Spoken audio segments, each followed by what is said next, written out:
Hello बच्चों, welcome to our YouTube channel career planet.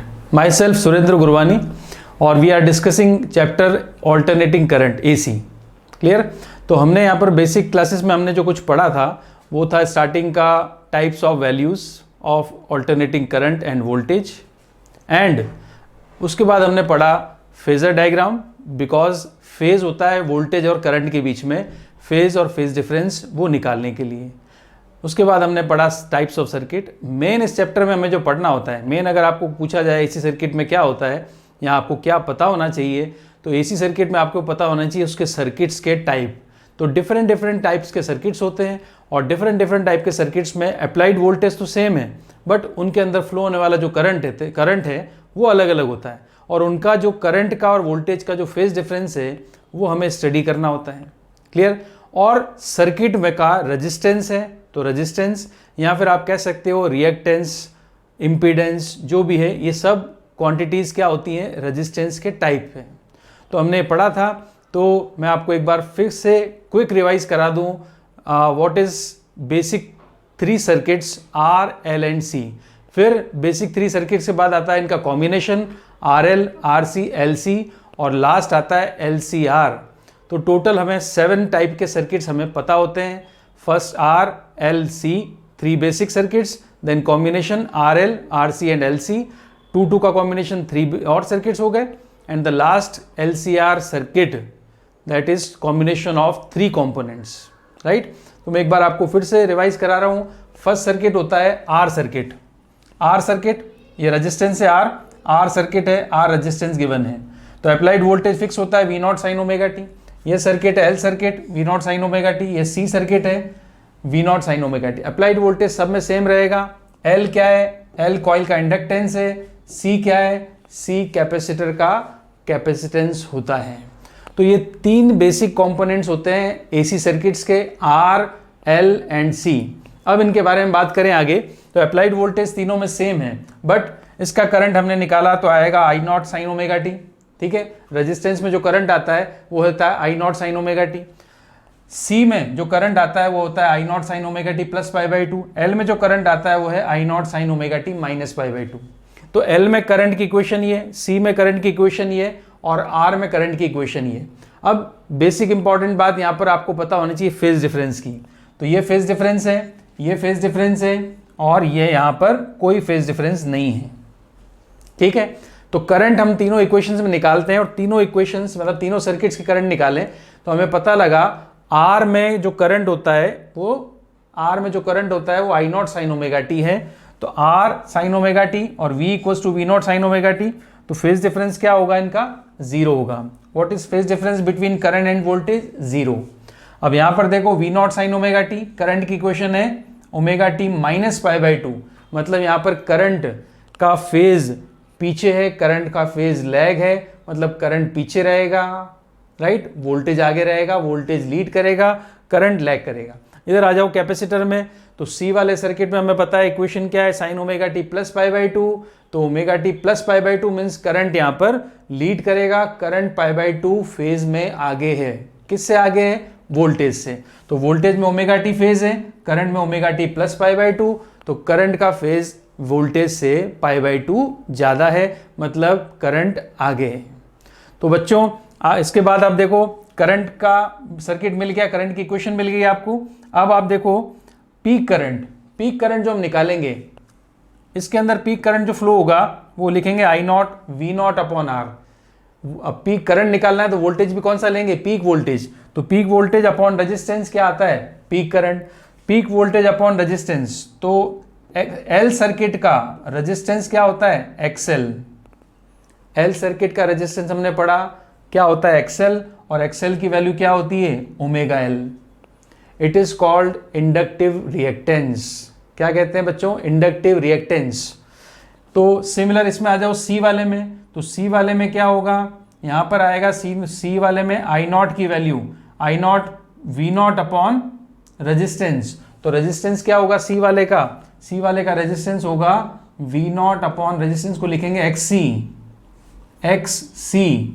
Capacitor है, peak voltage V not divide by X C resistance of capacitor circuit, XL resistance of inductor circuit.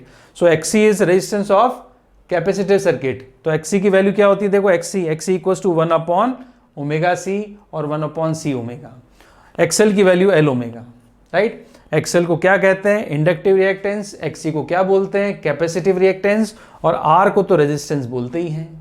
Clear है. तो ये भी resistance है, ये भी एक तरह का रेजिस्टेंस है और ये भी एक तरह का रेजिस्टेंस है. इसकी यूनिट भी क्या होगी, ओम. इसकी भी यूनिट क्या होगी, ओम.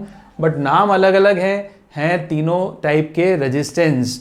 दैट्स वाई हम क्या करते हैं, आई नॉट में से V not by R divide किया. इसमें आप क्या डिवाइड करोगे, XL. इसमें आप क्या डिवाइड करोगे, XC. तो XL XC की जगह देखो आप ध्यान से, तो XL XC की जगह कहाँ है, R की जगह पर है. इसलिए कह रहे हैं XL XC क्या है, रेजिस्टेंस है. XL L सर्किट का, XC C सर्किट का. नाम इनके पता है, नाम इनके पता होने चाहिए आपको, वैल्यूज आपको इनकी पता होनी चाहिए. क्लियर. नेक्स्ट पेज पे आ जाओ. देखो ये 3 बेसिक सर्किट्स हमने पढ़े थे. तो आपने फेज डिफरेंस देख लिया. आर सर्किट में फेज डिफरेंस 0 होता है. 0 मतलब फेज डिफरेंस मतलब दोनों सेम फेज में होंगे. और एल सर्किट में वोल्टेज लीड करता है, करंट पीछे होता है. सी सर्किट में वोल्टेज लैग करता है, करंट आगे होता है. राइट, इक्वेशन में हम पढ़ चुके हैं. इसके बाद आप देखो फेजर डायग्राम. ये जो फेजर डायग्राम है ये आपका जो इनका जो वोल्टेज और करंट का जो फेज है उसको शो करता है. अब आप ध्यान से देखो क्या शो करेगा, फेजर डायग्राम आर सर्किट का.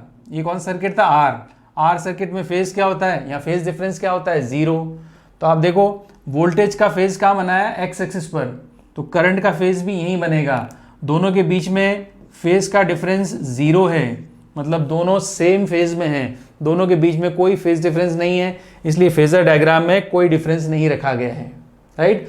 थोड़ा भी करंट फेज में आगे होता तो करंट की इक्वेशन यहाँ नहीं बनती, करंट का ये फेजर यहाँ नहीं बनता, आगे बनता. यहाँ थोड़ा भी करंट पीछे होता तो करंट का फेजर डायग्राम इधर पीछे की तरफ बनता. तो करंट पीछे होता, करंट का फेज अगर माइनस में होता तो करंट पीछे बनता, करंट का फेज थोड़ा भी प्लस में होता तो आगे बनता. बट यहाँ पर रेजिस्टेंस वाले में फेज डिफरेंस 0 है, इसलिए दोनों सेम फेज में बनते हैं. अब आ जाओ नेक्स्ट पाई बाई इसमें सी सर्किट में. तो सी नहीं एल, सेकेंड नंबर पे आपका एल सर्किट है. अब आ जाए एल सर्किट में. एल सर्किट में वोल्टेज एरा VL. राइट. तो आपको पता है एल सर्किट में करंट पीछे होता है, वोल्टेज लीड करता है. तो वोल्टेज हमने एक बार बना दिया, ये रहा V, ये V और ये रहा V. राइट. तो सारे V हमने एक साथ बना दिए. तो हम करंट को ड्रॉ करते टाइम करंट को हम ऐसे ड्रॉ करेंगे. अब इस डायग्राम से आपको क्लियर पता लग रहा है कि करंट पीछे है. राइट. एल में करंट पीछे होता है, तो पीछे कितना पीछे है, π/2. और वोल्टेज करंट से आगे, तो यहाँ देखो क्या लिखा हुआ, V लीड्स I. अब ऐसे बोलो V लीड कर रहा है, ऐसे बोलो I लैग कर रहा है, बात तो एक ही ना. एक आगे रहेगा, एक पीछे रहेगा. कौन दो में से, दो क्वांटिटी कौन सी है, एक वोल्टेज एक करंट है. तो वोल्टेज आगे रहेगा और करंट पीछे रहेगा. एल सर्किट में वोल्टेज लीड करेगा, करंट लैग करेगा. तो वोल्टेज अगर मैंने पहले ड्रॉ कर दिया तो करंट को लैग करते पीछे बनाना पड़ेगा मुझे. क्लियर. अब इधर आ जाओ. अब अपन बात कर रहे हैं सी सर्किट की. तो ये सर्किट सी है, सी में करंट आगे रहता है.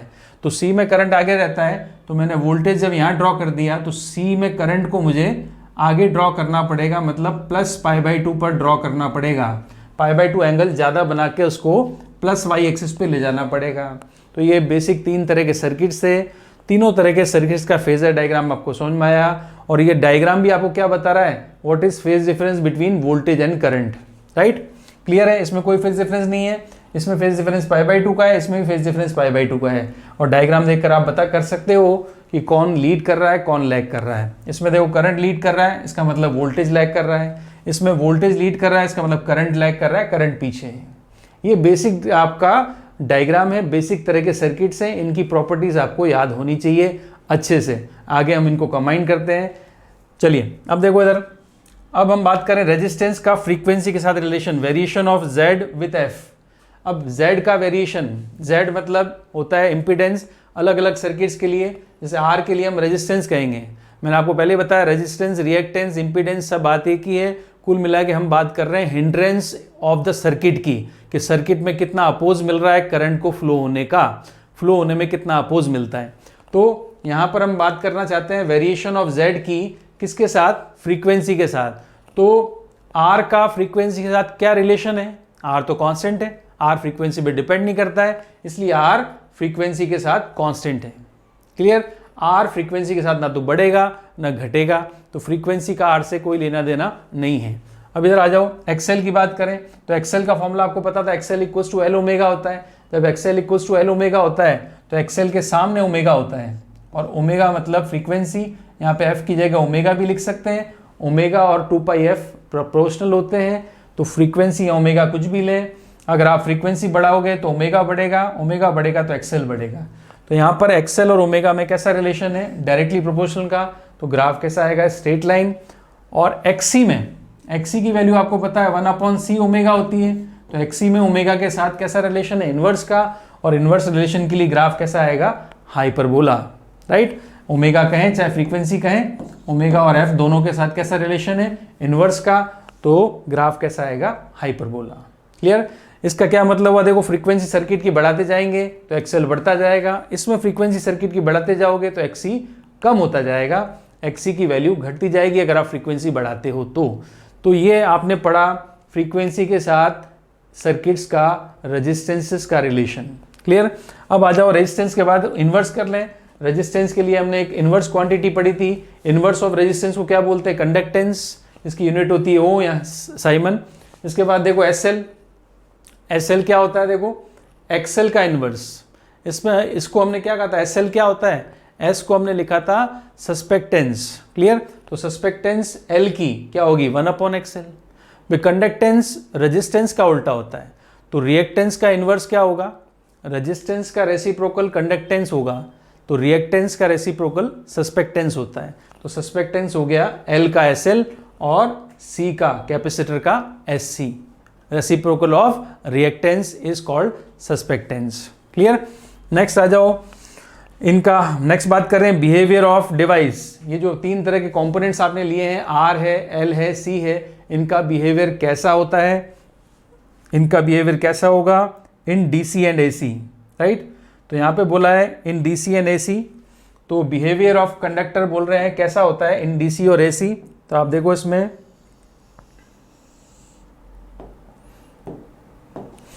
तो यहाँ पर आप देखो, ये टेबल का ब्लॉक पॉइंट नहीं है, एक टेबल यहाँ पर नहीं है, लाइन ये वाली, तो थोड़ी सी मैं डिलीट कर देता हूँ उसको, मिक्स नहीं होगा तुम्हारे।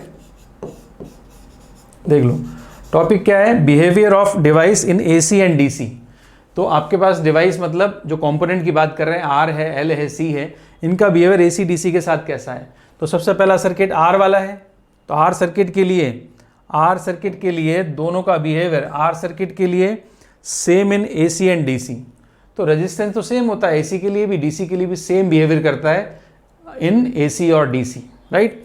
बट इधर आ जाओ, अगर हम बात करें एल की, एल मतलब होता है आपका इंडक्शन कॉइल, और इंडक्शन कॉइल का क्या होता है, एक्सएल, और एक्सएल की वैल्यू क्या होती है आपको पता है, ये 1/xl लिखा है, इसलिए मैं एल एक्सएल की वैल्यू रख रहा हूँ यहाँ पर। एक्सएल की वैल्यू होती है एल ओमेगा, एक्सएल की value L omega, right. XL equals to L omega होता है।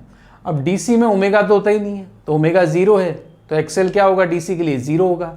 That's why L passes DC easily, omega 0, XL 0, तो L passes DC easily because XL 0 while gives a high impedance for the AC for high AC of high frequency। Clear. क्योंकि XL का आपको पता है frequency के साथ direct relation है, हमने पढ़ा अभी, ठीक। तो एक्सएल मतलब कॉइल, एक कॉइल जो है एसी और डीसी दोनों के लिए अलग अलग बिहेवियर करेगी। डीसी के लिए तो उसका रेजिस्टेंस 0 होता है, डीसी के लिए डीसी को इजीली पास होने देता है, बट एसी को नहीं। अब आ जाए एक्सी पर, तो एक्सी क्या होता है, 1/c ओमेगा। तो एक्सी का ओमेगा के साथ कैसा रिलेशन है, इनवर्स का। तो डीसी में ओमेगा तो 0 होता है, अब ओमेगा अगर मैं 0 रख दूंगा तो एक्सी क्या आएगा, इनफाइनाइट। तो कैपेसिटर जो होता है वो डीसी के लिए इनफाइनाइट रेजिस्टेंस ऑफर करता है, तो capacitor C blocks DC because XC infinite. क्यों इनफाइनाइट, आपको समझ में आ गया। ओमेगा की वैल्यू 0 पुट करूंगा, एक्सी की वैल्यू इनफाइनाइट हो जाएगी, राइट। तो C blocks DC because XC equals to infinite, while provides an easy path for the AC, because AC में फ्रीक्वेंसी हाई है। अब फ्रीक्वेंसी हाई रखोगे तो XC बहुत कम आएगा, राइट। तो XC मतलब कैपेसिटर का रेजिस्टेंस AC के लिए कम होता है और DC के लिए बहुत ज़्यादा होता है, इनफाइनाइट होता है, इसलिए लिखा है DC को ब्लॉक कर देता है कैपेसिटर। क्लियर? तो ये सारे हमने पढ़े पॉइंट्स। बेसिक 3 तरह के सर्किट्स होते हैं, आर होता है, एल होता है, सी होता है। लास्ट लेक्चर में हमने कॉम्बिनेशन स्टार्ट कर लिया था। हमने 2 कॉम्बिनेशंस पढ़े थे इंपॉर्टेंट, आर और सी का और आर और एल का, दोनों इंपॉर्टेंट कॉम्बिनेशन था। और हमने 10 और 12 न्यूमेरिकल्स भी किए थे इस चैप्टर पर। तो हम आगे चलते हैं। आगे जो हमें सर्किट पढ़ना है कॉम्बिनेशन का हमारा सर्किट नंबर 6 होगा। सर्किट नंबर 6 है कॉम्बिनेशन का एलसी सर्किट। तो एलसी सर्किट का मतलब आप समझ गए, एक तो होगा इंडक्टर और एक होगा कैपेसिटर। ये सर्किट है और ये हमने लगा दिया अप्लाइड वोल्टेज सोर्स जिसकी वैल्यू फिक्स होती है। ये सभी सर्किट्स में लगाई जाती है V0 sign omega T, right. तो अप्लाइड वोल्टेज हो गया V0 साइन ओमेगा टी। अब इसमें फ्लो होगा करंट I बिकॉज ये दोनों सीरीज में है तो इसमें भी वही करंट जाएगा जो इसमें करंट जाएगा। तो करंट तो दोनों में सेम होगा, बट L पर जो वोल्टेज होता है वो होता है VL और C पे जो वोल्टेज होगा वो होता है VC। VL and VC, voltage drop across coil, voltage drop across capacitor, right. तो सबसे पहले हम फेजर डायग्राम बनाते हैं। फर्स्ट पॉइंट में सबसे पहले आपको पता है फेजर डायग्राम ड्रॉ करते हैं, उसी से हमें सारा आइडिया लगेगा क्या फेज डिफरेंस है, क्या इम्पीडेंस है, क्या नेट वोल्टेज की इक्वेशन है और क्या फाइनली करंट की इक्वेशन हमें मिलने वाली है। तो फेजर डायग्राम जैसा हमने पहले भी ड्रॉ किया था उन सर्किट्स में, वैसा डायग्राम हम इसमें भी ड्रॉ कर रहे हैं। देखो सबसे पहले हम पुट करेंगे यहाँ पे, सबसे पहले हम पुट कर देते हैं, सबसे पहले ड्रॉ कर लेते हैं करंट, क्योंकि करंट आपका कॉमन होता है दोनों में। जो करंट इसमें जाएगा, जो करंट इसमें से होके जाएगा वही करंट इसमें से भी जाएगा। तो करंट कॉमन होता है, तो जो कॉमन क्वांटिटी को हम सबसे पहले ड्रॉ कर लेते हैं एक्स एक्सिस पर। क्लियर? अब करंट हमने ड्रॉ कर लिया तो आपको पता है, फिर वही बात आपको मैंने बताया था कि कौन सी क्वांटिटी लीड करती है, लैग करती है। तो ये तो आपको याद होना ज़रूरी है। मैंने आपको याद करने का तरीका भी बताया था। कैपेसिटर में C और इंडक्टर में L, C अल्फ़ाबेटिकली आगे आता है इसलिए करंट उसमें आगे होता है, L अल्फ़ाबेटिकली पीछे आता है इसलिए करंट पीछे होता है, राइट। तो करंट तो दोनों का सेम है। अब करंट आगे होता है C में, C आगे आता है तो C में करंट आगे होता है। तो करंट आगे होता है इसका मतलब करंट ये है, तो फिर वोल्टेज कहाँ बनेगा? वोल्टेज हमारा बनेगा, क्योंकि करंट आगे होगा तो वोल्टेज कहाँ बनेगा? ये रहा VC। क्लियर है? देखो भाई ये करंट है, C का करंट भी यही है, L का करंट भी यही है और ये करंट है। और C में करंट आगे होता है, किससे आगे होता है? वोल्टेज से। तो जब करंट आगे है तो वोल्टेज मुझे कहाँ बनाना पड़ेगा? नीचे की तरफ, तभी तो हम कह सकते हैं करंट आगे है, राइट। और इंडक्टर में करंट पीछे होता है तो इंडक्टर का जो वोल्टेज बनेगा वो मुझे यहाँ ड्रॉ करना पड़ेगा VL। ठीक है, अब मुझे क्लियर दिख रहा है कि VL में करंट पीछे होता है, कैपेसिटर में करंट आगे होता है वोल्टेज से। क्लियर? अब आप सबसे पहले इस डायग्राम में देखकर मुझे बताओ कि VL और VC जो मैंने ड्रॉ किए हैं इनके फेज का डिफरेंस क्या होगा? ये आपका फेज डिफरेंस बिल्कुल डिफरेंट आ रहा है, फर्स्ट टाइम आ रहा है, इसलिए मैं आपसे पूछ रहा हूँ, एक बार आपको हिंट दे रहा हूँ। देखो यहाँ पर फेज डिफरेंस है, ये फेजर डायग्राम है, ये किसका फेजर डायग्राम है? VL का। और ये किसका फेजर डायग्राम है? VC का। तो दोनों का फेजर डायग्राम, अगर दोनों फेजर डायग्राम ऐसे होते हैं तो फेज डिफरेंस क्या होता है? 0। अगर दोनों एक ही लाइन पर हैं तो फेज डिफरेंस 0। अगर एक का फेजर डायग्राम ऐसे और एक का ऐसे है तो फेज डिफरेंस कितना लिखा हमने? 90 डिग्री। तो यहाँ पर इसमें और इसमें फेज का डिफरेंस कितना होगा? देखो यहाँ पर इसमें और इसमें फेज का डिफरेंस कितना होगा, ये आपको डायग्राम में दिख रहा है। देखो ये है फेज डिफरेंस, क्योंकि VL ऊपर की तरफ जा रहा है प्लस Y पर और VC माइनस Y पर है, तो VL और VC के बीच में फेज डिफरेंस, दोनों एक दूसरे के अपोजिट हैं, तो VL और VC के बीच में फेज डिफरेंस होगा 180 का। तो VL VC के बीच में फेज डिफरेंस क्या होगा? 180 का। सो सेकेंड पॉइंट हम ये लिख देते हैं, फाई फिर मतलब phase difference between VL, phase difference between VL and VC, VL and VC is 180 degree. Phase difference between VL and VC is 180 degree. Clear? तो दोनों के बीच में फेज डिफरेंस 180 डिग्री का है। तो चलें आगे नेक्स्ट। अब आप देखो थर्ड पॉइंट में हमें चाहिए V नेट। वी नेट मतलब होता है वी आर एम एस भी कह सकते हैं। और ये वी नेट आपका कितने वोल्टेज हैं, 2 वोल्टेज है वी एल और वी सी, इन दोनों के वेक्टर सम के इक्वल आएगा, क्योंकि इनको आप एज ए वेक्टर ट्रीट कर रहे हो। तो एज ए वेक्टर ट्रीट करोगे तो टोटल वोल्टेज क्या होगा, वी एल और वी सी, टोटल वोल्टेज ही नेट वोल्टेज कहलाएगा। बट आपको पता है वी एल वी सी में कितना डिफरेंस है एंगल का, फेज डिफरेंस कितना है 180 का। तो 180 के केस में वेक्टर में अगर दोनों वेक्टर्स के बीच में एंगल 180 होता है तो आपको पता है यहाँ पर सब्ट्रैक्शन होता है 180 पर, रिजल्ट आएगा V L minus V C. और अगर वी सी बड़ा होता तो V C minus V L यह आता, V C minus V L. ठीक है, तो जो भी बड़ा होगा उसके अकॉर्डिंग हम बना लेंगे। अब आप देखो इसमें मैं वापस से फेजर डायग्राम बनाऊं उसके अकॉर्डिंग। अब तो यहाँ पर आपके पास करंट था, ये करंट है, और सपोज करें आपका पास वी एल वी सी, ये ले लें वी एल बड़ा है वी सी से, तो यहाँ पर आपके पास ये बचेगा जो थोड़ा सा स्मॉल हो जाएगा। आपको पता है यहाँ पर वैल्यू कम हो जाती है, वी एल माइनस वी सी कर दिया इसलिए, तो यहाँ पर वैल्यू कम हो जाएगी और ये वैल्यू अब ली जाएगी यहाँ पर, ये इसको लिखेंगे हम we L minus V C, और यही नेट वोल्टेज है V। नेट वोल्टेज V लिख दो, चाहे वी नेट लिख दो, वी आर एम एस लिख दो, यही नेट वोल्टेज है। ठीक है, तो नेट वोल्टेज जो आया मेरे पास वो आया we L minus V C, और जो करंट आ रहा था, करंट जो फ्लो हो रहा था सर्किट में वो है I। ठीक है, तो ये phasor diagram finally we L और वी सी के सब्ट्रैक्शन के बाद या नेट वोल्टेज का या वी आर एम एस का करंट के साथ रिलेशन हमें मिल गया। राइट, इस तरह से ये करंट है। क्लियर। अब आपको दिख रहा है कि नेट वोल्टेज और करंट के बीच में फेज डिफरेंस जो आएगा फाई, वो कितना होगा, फाई आएगा पाई बाई 2। फाई क्या होगा, पाई बाई 2। क्लियर। तो फोर्थ पॉइंट में हम लिख सकते हैं, फोर्थ पॉइंट में फेज डिफरेंस लिख सकते हैं। फेज डिफरेंस होगा फाई, इसको लिखेंगे अपन plus minus pi by 2। Phase difference plus minus pi by 2 क्यों लिया मैंने, यहां पर आपको दिख रहा है फेज डिफरेंस क्या है, पाई बाई 2। क्लियर।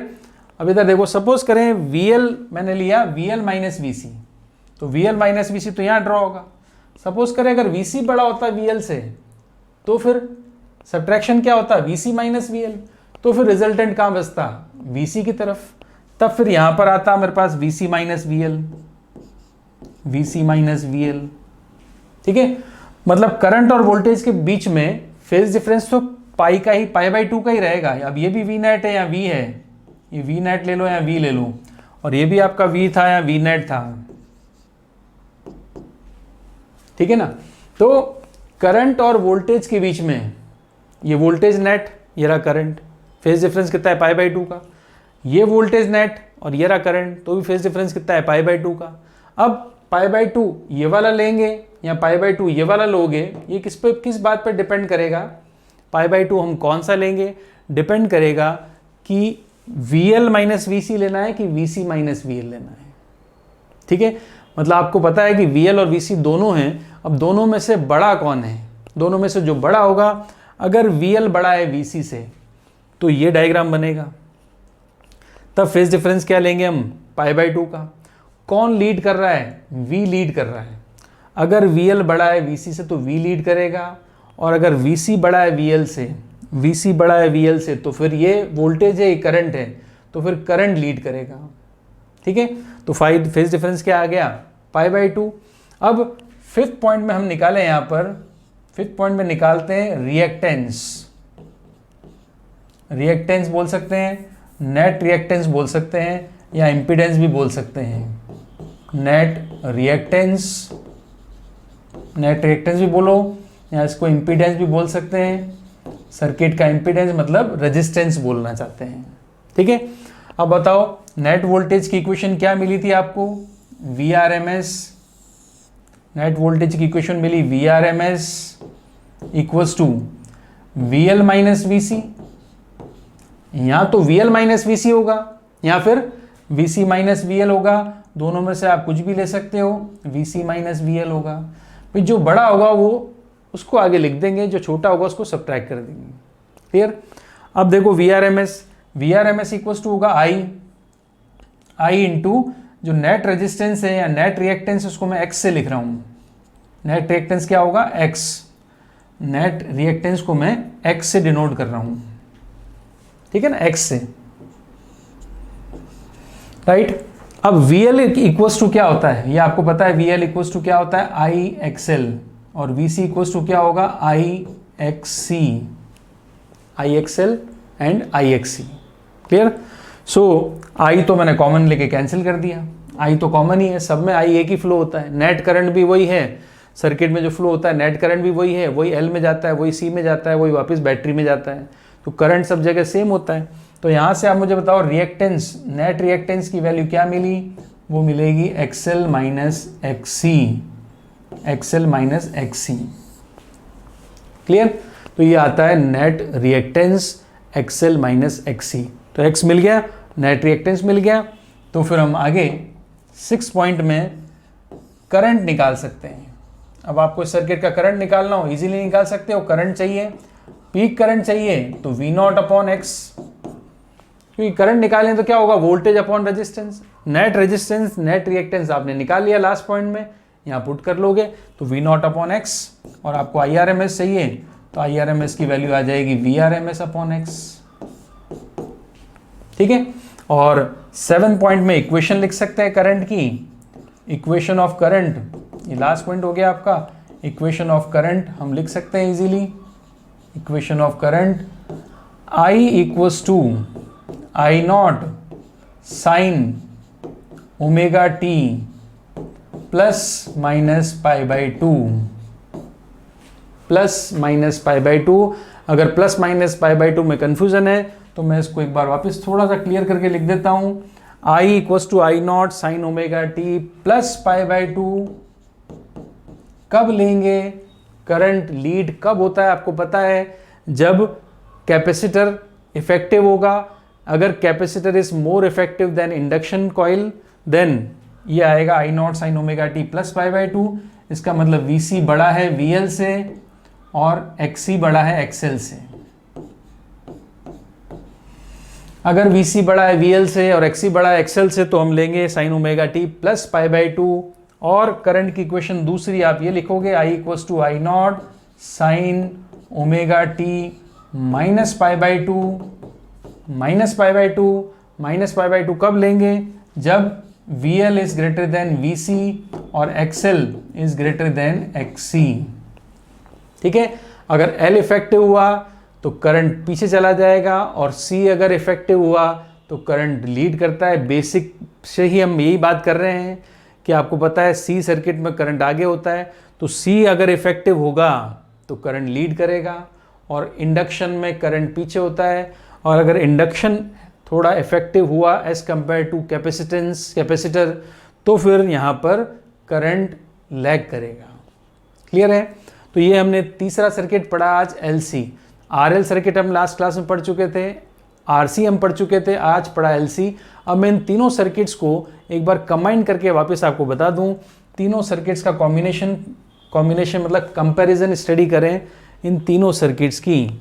तो तीनों सर्किट्स की बात करें तो आप देखो, सबसे पहला कॉम्बिनेशन ऑफ कंपोनेंट्स है। सबसे पहला सर्किट लेंगे RL, R और L का कॉम्बिनेशन। दूसरा आ जाएगा RC, R और C का कॉम्बिनेशन।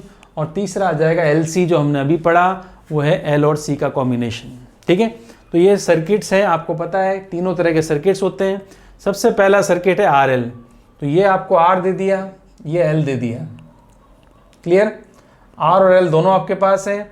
अप्लाइड वोल्टेज फिक्स होता है सबका, V equals to V not sine omega T, ये सबके लिए फिक्स है, V equals to V not sine omega T, ठीक है। तो RL, RC, LC तीन तरह के सर्किट हैं।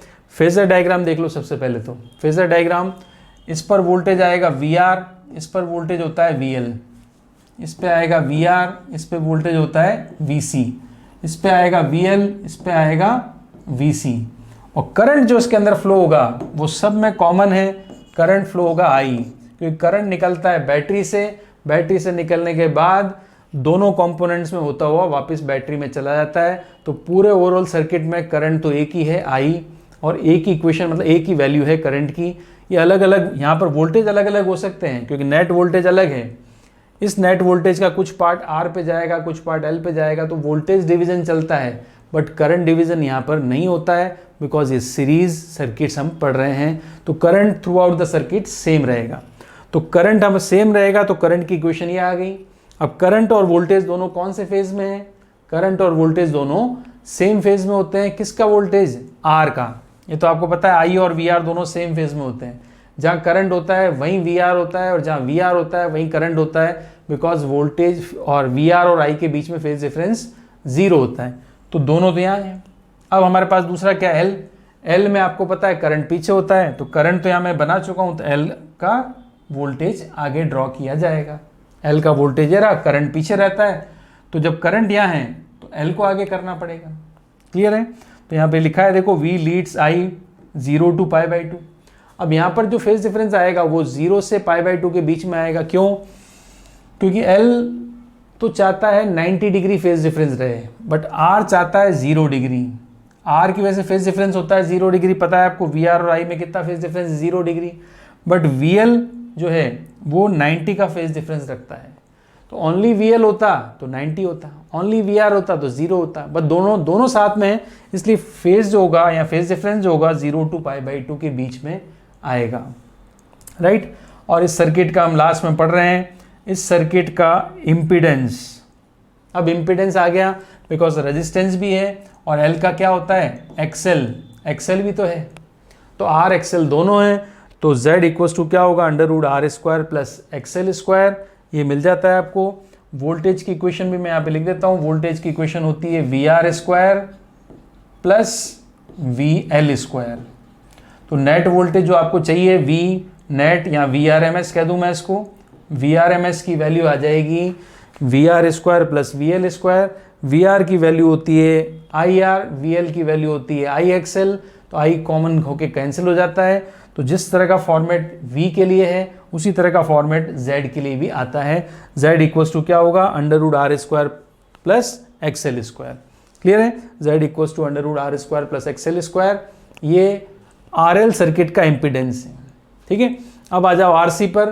तो RC में करंट वही सेम रहेगा। करंट आपको पता है, करंट तो बैटरी से जो निकला सेम चलेगा। करंट देखो यहाँ भी ऐसे बनाया था, यहाँ भी ऐसे बनाया था, VR यहाँ भी बनाया, यहाँ भी बनाया, बट ये C सर्किट है, C में करंट आगे रहेगा, इसलिए वोल्टेज को मुझे कहाँ ड्रॉ करना पड़ेगा? पीछे, ताकि मैं शो कर सकूँ करंट लीड करता है। ठीक है? तो नेट फेज डिफरेंस जो आएगा वो आएगा 0 to -π/2, -π/2 से 0 के बीच में आएगा। मैं यहाँ पे वोल्टेज की इक्वेशन लिख दूँ तो V इक्वल्स टू आएगा सिमिलर VR²। जैसे यहाँ था VL, तो VL को हटा के रिप्लेस कर देंगे VC से, VR² प्लस VC²। Z का फॉर्मूला भी देख लो, R² प्लस XL² था, वो भी यहाँ पर रिप्लेस कर देंगे, वो होगा √r² प्लस XC²। क्लियर है? तो ये RL सर्किट, ये RC सर्किट, दोनों सर्किट इंपॉर्टेंट है। उसके बाद आ जाओ LC पर। ये जस्ट हमने अभी पढ़ा LC सर्किट। VL और VC अपोजिट फेज में होते हैं। फेज डिफरेंस कितना होगा? पाई का फेज डिफरेंस है, तो यहाँ पर पाई का फेज डिफरेंस आ गया। Then V lags I phi to -π/2 if XC is greater than XL, V leads I phi plus π/2 if XL is greater than XC। और Z की वैल्यू हमने पढ़ी थी, Z की वैल्यू क्या होगी? XL minus XC। क्लियर है? तो ये रिलेशन हमें मिला यहाँ पर। ये 3 तरह के सर्किट्स हमने कॉम्बिनेशन में पढ़े। ठीक है?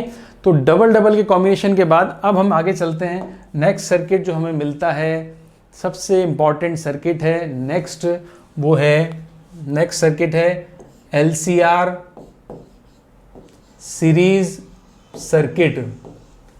LCR सीरीज सर्किट, इसमें आपको तीनों के तीनों कंपोनेंट्स को यूज करना पड़ेगा, और तीनों के तीनों कंपोनेंट्स को हमें साथ में देखना पड़ेगा। देखो सर्किट डायग्राम बनाओ सबसे पहले मैं, तो ये R, ये आपका L, ठीक है, और ये आपका C, तीनों बना दिए। और ये है अप्लाइड वोल्टेज जो फिक्स होता है, applied voltage V equals to V0 sin omega t। Right? Current आपको पता है इसमें सेम फ्लो होगा करंट, बिकॉज ये सर्किट क्या है? सीरीज है, तो I करंट तीनों में सेम फ्लो होगा। I करंट पहले R से निकलेगा, वही L में जाएगा, वही C में जाएगा। क्लियर? तो तीनों में करंट तो सेम होता है, बट वोल्टेज तीनों का अलग अलग आएगा। R का वोल्टेज VR ठीक है, और L का वोल्टेज VL और C का वोल्टेज VC। नेट वोल्टेज हो गया V, नेट वोल्टेज हम तीनों का कॉम्बिनेशन के साथ V कह सकते हैं।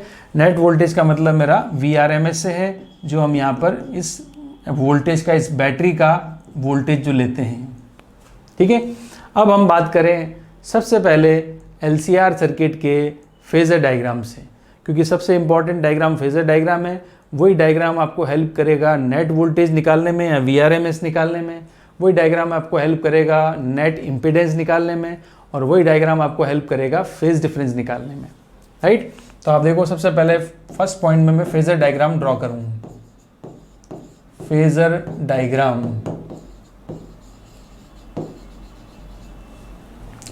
फेज़र डायग्राम में बनाऊं तो देखो आप, ये मैंने ड्रॉ कर लिया एंगल बनाने के लिए बेस। सबसे पहले मुझे पता है करंट सब में सेम जा रहा है, तो सबसे पहले तो मैं करंट ड्रॉ कर लेता हूँ, क्योंकि जो कॉमन क्वांटिटी होती है सबसे पहले उसको एक्स पे ड्रॉ करना पड़ता है। कॉमन क्वांटिटी को मैं पहले ही फिक्स कर लूँगा। अब जो वोल्टेज आगे होगा वो आगे बन जाएगा, जो वोल्टेज पीछे होगा वो पीछे बन जाएगा, जो वोल्टेज सेम फेज़ में होगा वो सेम फेज़ में बन जाएगा। अब कौन सा वोल्टेज सेम फेज़ में होता है वो आपको पता है, VR। क्लियर है सबको कि R के साथ क्या है, VR जो होता है वो I के साथ सेम फेज़ में रहता है, तो VR तो रहेगा I के साथ। क्लियर, VR जो रहेगा वो तो I के साथ रहेगा। ठीक है, अब VR अगर I के साथ रहेगा तो फिर हम बात करें VL की, तो L में तो करंट पीछे होता है। अब अगर ये पीछे है तो आगे क्या हुआ, ये हुआ ना आगे, तो आगे आएगा हमारे पास VL, ये आ गया VL। भाई L में करंट पीछे रहता है तो वोल्टेज तो आगे बनाना पड़ेगा, ये तो क्लियर है। C की बात करें तो C में मतलब VC क्या होता है, VC पीछे रहता है, करंट आगे रहता है। तो जब करंट यहाँ आ गया तो VC पीछे कैसे रहेगा, जब मुझे VC को यहाँ बनाना पड़ेगा, ये आ गया VC। ठीक है, तो सबसे पहले तो ये बेसिक फेज़र डायग्राम मैंने बना दिया। बेसिक फेज़र डायग्राम इस तरह का है। अब इसको थोड़ा सॉल्व करेंगे, इसका नेट फेज़र डायग्राम थोड़ा आगे सॉल्व करें। अब वो डिपेंड करेगा किस पर, अभी हमने पढ़ा यहाँ पर देखो VL और VC के बीच में कितना फेज़ डिफरेंस है, पाई का। तो VL ऊपर है, VC नीचे, दोनों एक दूसरे के अपोजिट हैं। अब सबसे पहले तो ये एक दूसरे को काटेंगे। अब ये अगर दो एक दूसरे को काटेंगे तो जो रिजल्टेंट बचेगा वो किसकी तरफ बचेगा, वो बचेगा जो इन दोनों में से बड़ा होगा। अब बड़ा दोनों में से जो होगा उसकी तरफ रिजल्टेंट बच जाएगा। ठीक है, तो बड़ा कौन सा क्या हो सकता है, कौन बड़ा होगा, VL या VC। तो हम दोनों केस डिस्कस कर लेते हैं इसका। Case 1, first case, if VL is greater than VC। अगर VL बड़ा हुआ VC से तो आपका फेज़र डायग्राम कुछ इस तरह से दिखेगा आपको। यहाँ था VR, यहाँ बनेगा VL माइनस VC। क्लियर है, तो यहाँ बनेगा VL माइनस VC। क्यों, VL is greater than VC लिया हमने। ठीक, तो VL माइनस VC बन गया। तो यहाँ पर मैंने इधर भी ये इसको पैरेलली शिफ्ट कर दिया, तो ये भी VL माइनस VC वेक्टर होगा। क्लियर, अब देखो करंट हमने कहाँ ड्रॉ किया था, करंट तो VR के साथ ही होता है, तो करंट तो ये रहा I, ये करंट है। अब ये फेज़र डायग्राम बना है फर्स्ट केस में। तो इस केस में हम सबसे पहला पॉइंट निकालें, तो सबसे पहला पॉइंट हम निकालते हैं कि हमें नेट पोटेंशियल चाहिए, नेट वोल्टेज चाहिए या RMS वोल्टेज चाहिए, नेट पोटेंशियल निकालना है। अब नेट वोल्टेज जो आएगा, नेट पोटेंशियल जो आएगा, ये नेट पोटेंशियल, ये जो नेट पोटेंशियल है या VRMS है, तो ये तो तीन पोटेंशियल्स का सम होता है। तो ये तीन पोटेंशियल का सम है, तो यहाँ पर मैं लिख देता हूँ, देखो VR plus VL plus VC, तीन पोटेंशियल है। हमने पढ़ा AC में हम इन पोटेंशियल्स को एज ए वेक्टर यूज़ कर रहे हैं, तो वेक्टर सम मुझे करना पड़ा VR VL VC का। सबसे पहले मैंने VL और VC को सॉल्व कर लिया। VL VC के बीच में कितना एंगल बनेगा, 180 डिग्री का। ठीक है, तो अब VNet की वैल्यू क्या मिलेगी, VNet की वैल्यू मिलेगी VR वेक्टर प्लस VL और VC का जो रिजल्टेंट आएगा उसको मैं ऐसे लिख देता हूँ, देखो VL माइनस VC, ये रिजल्टेंट है, ये आ गया। ठीक है, अब मुझे बताओ VR में और VNet में मतलब वी एल माइनस वी सी में कितना एंगल बनेगा, वी आर में और वी एल माइनस वी सी के बीच में कितना एंगल है, वी आर का है एक्स एक्सिस पर और V L minus V C का है वाई एक्सिस पर। तो angle between V L minus V C एक vector, angle between V L minus V C and V R, तो इन दोनों के बीच में कितना एंगल बनेगा, इन दोनों के बीच में एंगल बनेगा 90 डिग्री। तो 90 डिग्री पर रिजल्टेंट की वैल्यू कैसे निकालते हैं वो हमें पता है अच्छे से। पहला वेक्टर वी आर, तो वी आर स्क्वायर प्लस, जैसे ए वेक्टर और बी वेक्टर 90 डिग्री पर ऐड करते हो तो A vector plus B vector 90 degree पर क्या आता है, under root A square plus B square. तो यहाँ पे क्या आ जाएगा, V R square then V L minus V C का स्क्वायर। ठीक है, ये under root A square plus B square होता है, वैसे V R square plus V L minus V C का होल स्क्वायर बन रहा है यहाँ पर। ठीक है, तो ये बना वी नेट, नेट पोटेंशियल या वी आर एम एस की जो वैल्यू है वो हमारे पास ये मिल जाती है। तो नेट पोटेंशियल मिल गया, फॉर्मूला मिल गया आपको नेट पोटेंशियल का, वी आर एम एस का फॉर्मूला मिल गया आपको, तो वो आएगा under root V R square plus V L minus V C का होल स्क्वायर। जैसे ही आपको नेट पोटेंशियल मिलेगा तो नेक्स्ट पॉइंट में हम नेट रेजिस्टेंस कह लो, तो नेट रेजिस्टेंस को हम क्या बोलते हैं, नेट रेजिस्टेंस को हम इम्पीडेंस बोलते हैं। नेट रेजिस्टेंस को हम इम्पीडेंस बोलेंगे और इम्पीडेंस को Z से लिखते हैं। ठीक है, तो आपको पता है आपके पास फॉर्मूला है वी आर एम एस का, V R M S equals to होता है under root of V R square plus V L minus V C का होल स्क्वायर। ठीक है, तो V R M S equals to under root V R square plus V L minus V C का whole square. तो V R की value, V R M S की value तो होती है आई इंटू जेड, दोनों तरफ स्क्वायर कर दें तो स्क्वायर हो गया। वी आर की वैल्यू होती है I R plus V L की वैल्यू होती है आई एक्स एल, वी सी की वैल्यू होती है आई एक्स सी स्क्वायर, सॉरी हाँ स्क्वायर तो है ही, अंडर रूट यहाँ से स्क्वायर पे चला गया था, दोनों साइड स्क्वायर कर दिया था तो यहाँ से अंडर रूट हटेगा और यहाँ स्क्वायर आ जाएगा। तो V R M S square equals to V R square plus V L minus V C का स्क्वायर। ठीक है, अब यहाँ से आप z निकाल सकते हो इजीली, क्यों, क्योंकि i मैंने कैंसिल करना है, i यहाँ से कॉमन लेके कैंसिल कर दो, z इक्वल्स टू आ जाएगा under root of R square plus XL minus XC का होल स्क्वायर। ये आएगा नेट इम्पीडेंस या नेट रेजिस्टेंस कह सकते हो, इसको इम्पीडेंस बोलते हैं। That will be under root R square plus XL minus XC का whole square. So students, net voltage मिल गया, फिर हमारे पास z इम्पीडेंस मिल गया नेट। अब हमें क्या निकालना है, फेज डिफरेंस निकालना है। और फेज डिफरेंस निकालने के लिए आप क्या करेंगे, देखो, अच्छा नेट पोटेंशियल मैंने ये निकाला था 90 डिग्री पर, तो ये निकल जाता है 90 डिग्री पर। अब फेजर डायग्राम की तरफ चलें तो नेट पोटेंशियल आप यहाँ से भी निकाल सकते हो। देखो ये है नेट पोटेंशियल V नेट, यहाँ V RMS। ठीक है, तो ये नेट पोटेंशियल है, ये करंट है I, तो I और V के बीच में जो फेज डिफरेंस होगा वो होगा फाई। I और V के बीच में जो फेज डिफरेंस है वो है फाई, और वो फाई हम यहाँ से निकाल सकते हैं क्योंकि VR ये रहा, VL ये रहा, VC ये रहा, VL माइनस VC ये रहा। तो VL माइनस VC, VR और VL माइनस VC का जो नेट वोल्टेज आया वही आया। इसकी वैल्यू भी आपको पता है under root VR square plus VL minus VC का होल स्क्वायर बनी है। ये वैल्यू, नेट वोल्टेज की वैल्यू तो आप इस डायग्राम से भी निकाल सकते थे। V नेट क्या है, इस ट्राइंगल का हाइपोटेन्यूस है, और बेस क्या है VR, परपेंडिकुलर क्या है VL माइनस VC। तो perpendicular square means VR square plus base का square VR square plus perpendicular क्या है VL माइनस VC का स्क्वायर, क्या आ जाएगा V नेट, हाइपोटेन्यूस आ गया।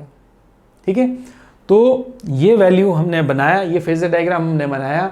ये फेजर डायग्राम आपको करंट और नेट वोल्टेज के बीच का फेज डिफरेंस भी निकालने में हेल्प करेगा। तो बताओ फाई फेज डिफरेंस है, तो मैं ट्राइंगल लेऊंगा, तो ट्राइंगल लूंगा तो tan फाई लेना पड़ेगा।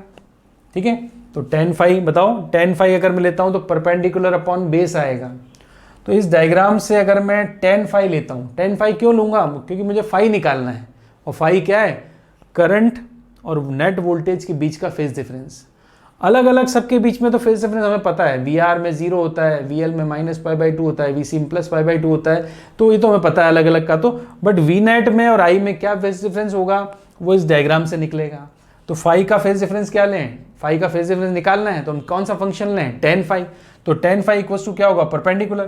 परपेंडिकुलर क्या है, VL - VC upon base, base क्या है VR। क्लियर।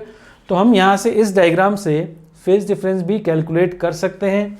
तो नेक्स्ट पॉइंट आ जाओ, थर्ड पॉइंट, फेज डिफरेंस। तो फेज डिफरेंस निकालने के लिए उसी डायग्राम पे जाना पड़ेगा, वही डायग्राम जो हमने बनाया था। VNet ये था, बेस आपका था VR, फेजर डायग्राम में पढ़ा था हमने, ये था VR, ये था VL - VC और ये था VNet, और VR के साथ ही होता है करंट, ये था करंट। तो ये है फाई, ये हमें निकालना था।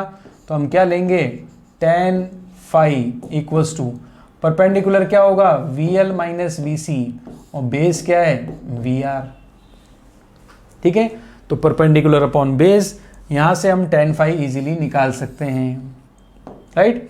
अब अगर हम फाई की वैल्यू पुट कर दें, सॉरी, अगर हम VL की वैल्यू पुट करें तो VL की वैल्यू होती है IXL, और VC की वैल्यू पुट करें तो होती है IXC, और VR की वैल्यू पुट करें तो होती है IR।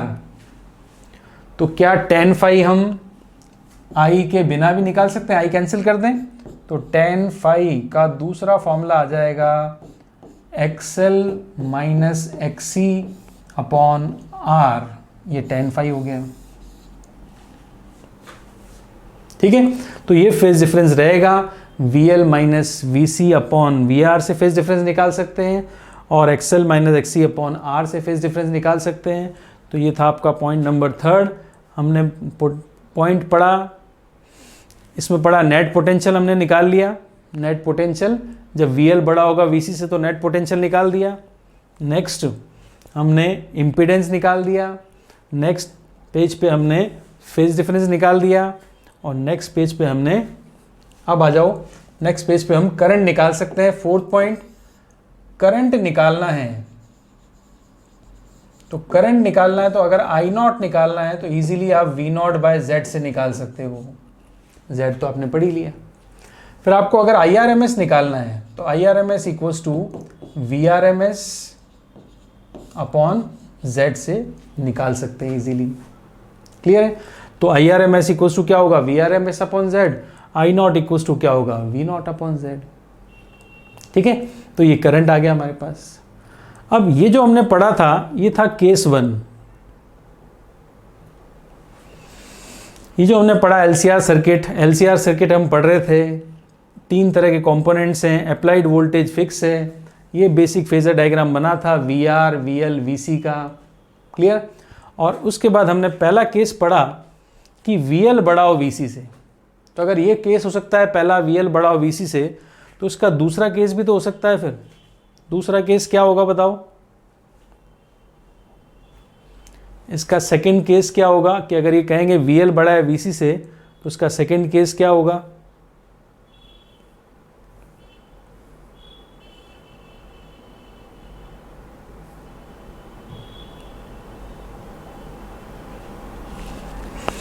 Maximum page 15, just minute.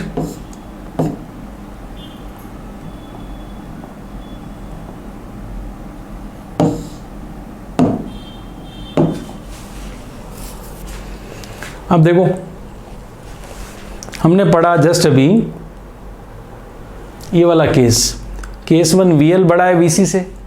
तो केस 2 क्या हो सकता है, केस 2 में क्या होगा, हम ये हटा लें यहाँ से कि VL बड़ा नहीं हो VC से।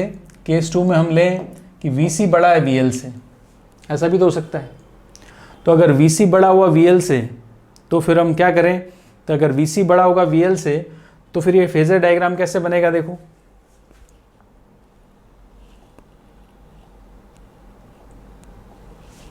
इसमें था VL बड़ा है VC से। नेक्स्ट पेज पे आ जाओ, इसमें लिख रहे हैं हम केस 2 में VC बड़ा है VL से। ठीक है, इसका फेजर डायग्राम ये वाला था, क्योंकि VL बड़ा है VC से, तो VL माइनस VC होगा। इसका फेजर डायग्राम हम कुछ इस तरह से बनाएंगे। अब VL माइनस VC नहीं लेंगे तो हम क्या लेंगे, आप देखो इधर, यहाँ से जो जो नहीं चाहिए वो रफ कर रहे हैं। अब देखो ये तो आ गया आपका VR। अब कौन बड़ा है, VC, तो जो VC माइनस VL होगा वो तो यहाँ आएगा, VC minus VL। VC minus VL, तो जहाँ VC बड़ा होगा तो VC की तरफ बनेगा ना VC माइनस VL। तो ये VC माइनस VL है, तो ये भी आपका VC माइनस VL होगा।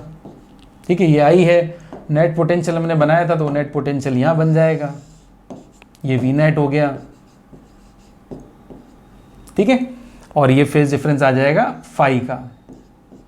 पहले ऊपर आया था, देखो लास्ट डायग्राम में देखो कि क्या आया था, फेज डिफरेंस ऊपर था, फेज डिफरेंस लास्ट डायग्राम में ऊपर था। अब फेज डिफरेंस देखो अब नीचे आ गया। क्लियर है, पहले फेज डिफरेंस ऊपर क्यों था, क्योंकि VL बड़ा था। अब कौन बड़ा है, VC, तो फेज डिफरेंस नीचे आ जाएगा। ठीक है, तो पहले वाले डायग्राम में देखोगे तो आपको दिखेगा V नेट की वैल्यू देखो, VL और VC में 180 डिग्री का एंगल था, तो V नेट की वैल्यू आई VR plus VL minus VC। अब इसमें हमारे पास क्या वैल्यू आएगी, VL माइनस VC की जगह हम क्या लें, VC माइनस VL ले लेंगे बस, VC माइनस VL। तो वैल्यू में कहाँ डिफरेंस आएगा, वैल्यू में बस यहाँ डिफरेंस आएगा कि VC माइनस, पहले VL माइनस VC लिखा हुआ था, अब VC माइनस VL लिखेंगे बस। देख लो, पहले था 180 का फेज डिफरेंस था VL और VC के बीच में, बट बड़ा कौन था, VL, तो VL माइनस VC आया और net voltage VR square plus VL minus VC आया। इस वाले डायग्राम में देखो, इसमें फेज डिफरेंस फाई का रहेगा और VC माइनस VL, क्योंकि VC बड़ा है तो VC माइनस VL कर दिया। VL और VC में 180 डिग्री का फेज डिफरेंस था, मगर बड़ा कौन है, VC, इसलिए मुझे आगे VC लिखना पड़ा, तो मुझे VC माइनस VL लिखना पड़ा। तो नेट वोल्टेज में क्या होगा, under root VR square plus VC minus VL आ जाएगा। VC माइनस VL आएगा, उसमें VL माइनस VC था। ठीक है, अब देखो आप नेक्स्ट, अब इम्पीडेंस निकालें। इम्पीडेंस आपने देखा, ये इम्पीडेंस है, ये इम्पीडेंस आपने पढ़ा अभी एल सर्किट का, when VL is greater than VC, तो इम्पीडेंस है VR square VL minus VC, ये IXL रख दिया, XL माइनस XC आ गया। ठीक है, तो ये इम्पीडेंस उसका था, तो सेम इम्पीडेंस अब यहाँ पर हम चेंज करके निकालें तो हम क्या करेंगे, VL माइनस VC था, ये हटा देंगे, VL माइनस VC हटा देंगे, तो हम क्या लिखेंगे इसकी जगह, बोलो, VR स्क्वायर, यहाँ पे क्या आएगा, VC माइनस VL, पहले लिखा हुआ था VL माइनस VC, अब क्या लिखना है, VC माइनस VL। यहाँ पे क्या आ जाएगा, XC माइनस XL, यहाँ पे भी क्या आ जाएगा, R square XC minus XL का होल स्क्वायर। ठीक है, तो पहले L हर जगह L बड़ा था, हर जगह L आगे आता है, इसमें हर जगह C आगे आ जाएगा, VC आगे आएगा, XL आगे आएगा, XC आगे आएगा। ठीक है, देख लो, पहले क्या था, VL माइनस VC का स्क्वायर, XL माइनस XC का होल स्क्वायर, तो इम्पीडेंस का फॉर्मूला था under root R square plus XL minus XC का होल स्क्वायर। अब इम्पीडेंस का फॉर्मूला आ गया R square plus XC minus XL का स्क्वायर। क्लियर, तो जो बड़ा होगा उसको लिखा जाएगा, दोनों फॉर्मूले का फॉर्मेट बिल्कुल सेम है। चलिए आगे, तो नेक्स्ट हमने पढ़ा फेज डिफरेंस। अब फेज डिफरेंस पहले निकाला था फाई, तो ये आ गया था tan phi VL minus VC। अब इसमें क्या करना है आपको पता है, मैं वापस का फेज डिफरेंस निकाल के बताऊँ आपको। देखो, अब हमें फेज डिफरेंस निकालना है, तो VL माइनस VC आपको पता है, ये डायग्राम चेंज हो जाएगा। वैसे आपको पता है यहाँ पर कि VL माइनस VC की जगह VC माइनस VL आएगा और XL माइनस XC की जगह XC माइनस XL आएगा। तो यहाँ पर लिख देंगे हम VC माइनस VL। क्लियर, और यहाँ पर क्या लिख देंगे भाई, यहाँ पे आ जाएगा XC माइनस XL। ठीक है, और यहाँ पर भी क्या होगा भाई, यहाँ पे आपको पता था कि भाई यहाँ पर VC आगे है, तो हम VC से शुरुआत करेंगे, तो VC की वैल्यू क्या लिखोगे, आपको पता था कि VC है, ये था VC माइनस VL, तो VC की जगह आएगा IXC, VL की जगह आएगा IXL, अपॉन VR की जगह आएगा IR, तो I से I कट गया, XC minus XL upon R आ गया। तो फेज डिफरेंस का जो डायग्राम हमने बनाया था वो भी हम बना सकते हैं। यहाँ पे करंट था, उसके बाद जो वोल्टेज था आपका VR वो यहाँ पर था, ये VR। अब आपके पास VL माइनस VC नीचे मिल गया था, सॉरी VC माइनस VL था ना, नीचे तो C होता है, तो ये VC माइनस VL मिल गया था यहाँ पर आपको। अब जो फेज डिफरेंस आएगा नेट वो आपका इस तरह से आएगा, और ये फेज डिफरेंस रहेगा फाई, जिसकी वैल्यू हमने ये निकाली। ठीक है, तो ये वैल्यू हमारे पास आती है। उसमें फेज डिफरेंस क्या था देख लो, उसमें था VL minus VC upon VR, tan phi equals to VL minus VC upon VR, XL minus XC upon R। ये डायग्राम बना था और ये फेज डिफरेंस था। और इसमें आपको दिख रहा है डायग्राम में करंट पीछे होती है, वोल्टेज आगे है, करंट पीछे है। ठीक है, इस डायग्राम में देखोगे तो वोल्टेज तो ये रहा, करंट आगे है, वोल्टेज पीछे है। कितना आगे? फाई। तो फाई निकालने का तरीका वही है ना, ये VC माइनस VL है तो यहाँ पुट कर देंगे VC माइनस VL। तो tan फाई क्या होता है? परपेंडिकुलर अपॉन बेस, सेम तरीका है, निकाल दिया। फिर आगे चलेंगे नेक्स्ट, तो करंट तो सेम ही है, जो पहले निकाला था I not equals to V not by Z, IRMS equals to VRMS upon Z। ठीक है, तो ये करंट की पीक वैल्यू मिल जाती है हमें। क्लियर? तो यहाँ पर हमने सब वैल्यू पढ़ी यहाँ पर। अच्छा, फिर लास्ट में करंट के बाद हम इसकी करंट इक्वेशन भी लिख सकते हैं, equation of current, equation of current. अब I निकाल दिया, I निकालना, इक्वेशन लिखनी है, तो I नॉट तो आपने निकाल दिया रहा। फिर आपको साइन ओमेगा टी तो पता ही है, साइन ओमेगा टी, और फेज डिफरेंस भी आपने निकाल दिया। कहाँ निकाला फेज डिफरेंस? अभी निकाला था, ये तो निकाला फेज डिफरेंस। यहाँ से tan फाई सॉल्व करोगे तो फाई आ जाएगा। फाई क्या है? करंट और वोल्टेज के बीच का फेज डिफरेंस है, राइट? तो फेज डिफरेंस तो निकाल दिया। अब ये फेज कब प्लस आएगा और कब माइनस आएगा, ये हम कैसे पता करेंगे? ये आप डायग्राम से पता कर सकते हो। देखो,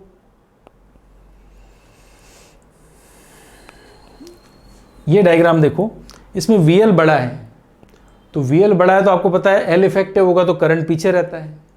ठीक है, और इसके अगले डायग्राम में आपको पता है, ये डायग्राम देखो, इसमें VC बड़ा है, तो इसका मतलब C इफेक्टिव है, तो C में तो करंट आगे रहता है, राइट? तो हम जब इक्वेशन लिखने बैठेंगे करंट की, तो equation of current sine omega T plus phi आएगा। कब? If VC is greater than VL, means C effective है, C is effective, C is more effective than VL। VL मतलब L, C मतलब capacitor is more effective than inductive coil, right? और दूसरी equation हम लिख सकते हैं I equals to I not sine omega T minus phi. ये कब आएगा? जब VL is greater than VC। Induction coil का वोल्टेज ज़्यादा है, इंडक्शन कॉइल का रिएक्टेंस ज़्यादा है, इसका मतलब इंडक्शन कॉइल ज़्यादा इफेक्टिव है कैपेसिटेंस से, तब आप ये इक्वेशन लिखोगे। ठीक है, तो ये हमने पढ़ा LCR सर्किट का, LCR सर्किट का हमने पढ़ा था केसेस। केस 1 पढ़ा VL is greater than VC, case 2 पढ़ा VC is greater than VL। अब सोचो आप केस 3 क्या हो सकता है? केस 3 होगा VC और VL दोनों इक्वल होंगे, VC और VL दोनों इक्वल होंगे। वो सर्किट सबसे इम्पॉर्टेंट है इस पूरे चैप्टर का। ऑल्टरनेटिंग करंट का सबसे इम्पॉर्टेंट चैप्टर होता है, सबसे इम्पॉर्टेंट टॉपिक होता है LCR सीरीज रेजोनेंट सर्किट। और रेजोनेंस की कंडीशन कब मिलती है? जब VC और VL दोनों इक्वल हो जाएं। तो वो जो सर्किट है उसकी कुछ प्रॉपर्टीज़ हैं, कुछ इंपॉर्टेंट पॉइंट्स हैं, वो डिस्कस करेंगे हम नेक्स्ट लेक्चर में, क्योंकि वो नेक्स्ट लेक्चर मतलब बहुत इंपॉर्टेंट पॉइंट, बहुत इंपॉर्टेंट सर्किट भी है और बहुत सारे इंपॉर्टेंट पॉइंट्स उसके अंदर हैं, न्यूमेरिकल्स भी हैं, तो वो हम डिस्कस कर पाएंगे नेक्स्ट लेक्चर में। तो till then goodbye. Numericals हम इसके भी करेंगे और नेक्स्ट लेक्चर में LCR सीरीज़ रेजोनेंट सर्किट पढ़कर उसके भी न्यूमेरिकल करेंगे। तो नेक्स्ट लेक्चर में मिलते हैं। सबसे important topic of this chapter LCR series resonant circuit. Till then good bye.